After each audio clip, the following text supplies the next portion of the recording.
చెప్తారు. అందుకే మీరు చూడండి, మీకు నేను ఒక్క మాట చెప్తాను. కాళిదాసు గారికి అమ్మవారు నాలుక మీద బీజాక్షరాలు రాసేసింది. రాసేస్తే ఇంకా ఆయన శరీరం ఉన్నంత వరకు ఆయన వాగ్ధాటికి, ఆయన కవిత్వానికి ఎదురులేదు. ఇప్పటికీ లోకంలో పంచకావ్యాలు చెప్పుకున్నామంటారు సంస్కృతంలో. పంచకావ్యాలు చెప్పుకుంటే కాళిదాస కృతమైన కావ్యాలు చెప్పుకోవాలి. అటువంటి కావ్యరచన చేసినటువంటి కాళిదాసు గారు ఎప్పుడు ఏది చెప్పినా, ఏది చెప్పకపోయినా, ఏ ఆపదొచ్చినా కాళికాదేవినే స్మరించేవారు. ఆ వినయం చేత విద్య ప్రకాశిస్తే కాళిదాసు గారు ఏ స్థాయికి వెళ్ళిపోయారో తెలుసా అండి?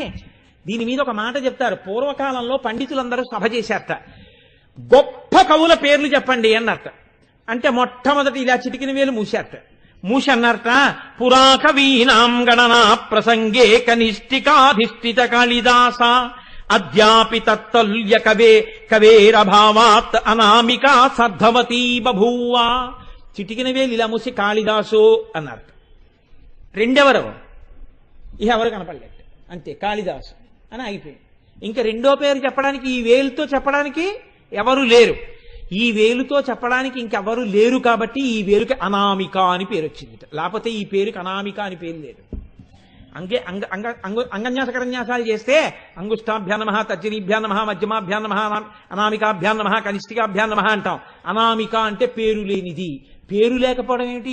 ఈ వేలుకి, ఈ నాలుగింటికి పేర్లుంటే అంటే ఇలా కాళిదాసు అని లెక్క పెట్టిన తర్వాత ఇంకా రెండో వాడిని చెప్దామంటే ఆ స్థాయిలో ఇంకో కవి దొరకలేదు కాబట్టి ఈ వేలుకి ఇంకా ఈ వేలుతో లెక్క పెట్టి చెప్పడానికి అటువంటి భక్తి, అటువంటి వినయం, అటువంటి కవిత్వం ఉన్న కవి దొరక్క అనామిక అని పేరు వచ్చింది. ఈ పేరుతో ఉన్న కవి లేడు లెక్క పెట్టడానికి. అందుకని దీనికి అనామిక అయిపోయింది.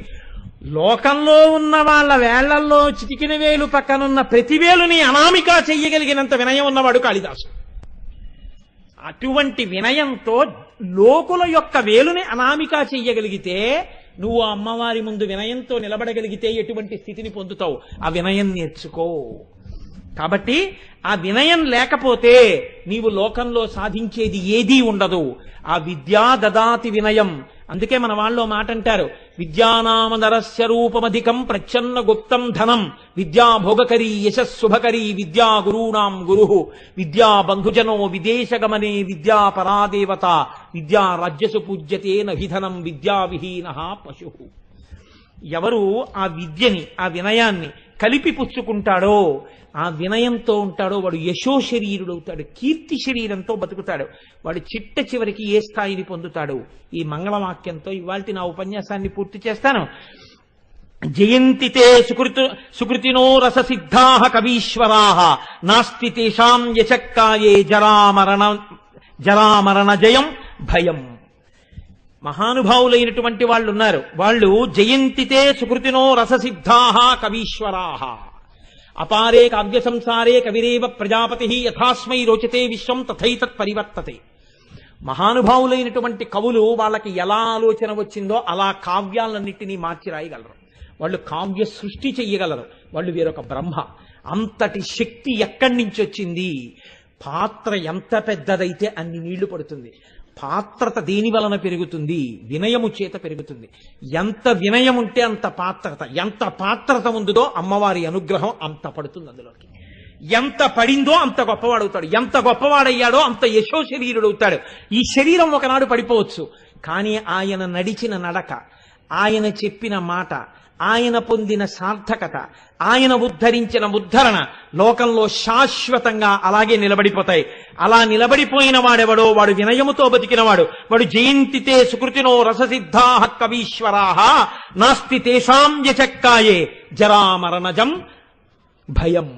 అటువంటి వారి యశో శరీరములకు ఇక ముసలితనము లేదు, మరణము లేదు. ఆ శరీరములు వెళ్ళిపోయాయేమో, కానీ ఆ కీర్తి శరీరములు మాత్రం శాశ్వతంగా అలా నిలబడిపోయాయి.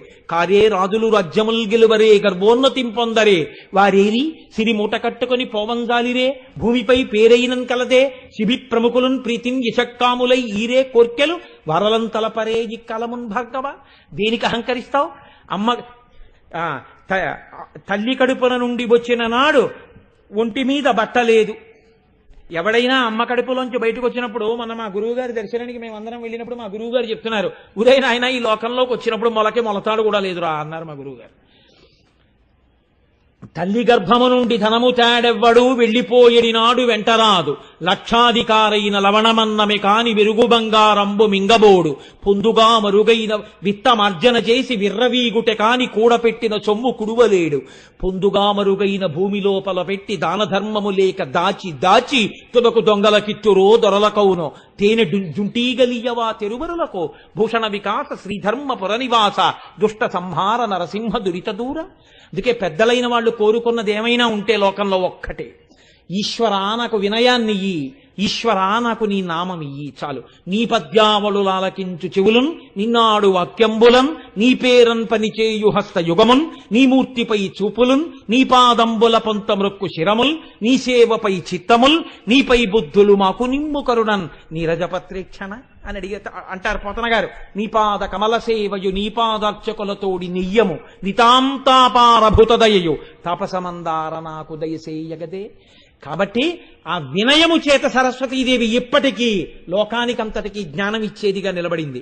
చిన్న అహంకారం ఆ చేతి గోళ్ల చేత పెనగి మోగినా అమ్మవారి దగ్గర ఆగకుండా కుయ్యన్నందుకు ఆ తలకి గలీబు కప్పారా. సరస్వతీదేవి కనలేదు, కచ్చపీకి అన్నారు. కాబట్టి నీ జీవితంలో వినయం నేర్చుకో. ఇది చెప్పడం నిజ సల్లాపమాధుర్య వినిర్భచ్చిత కచ్చపీ.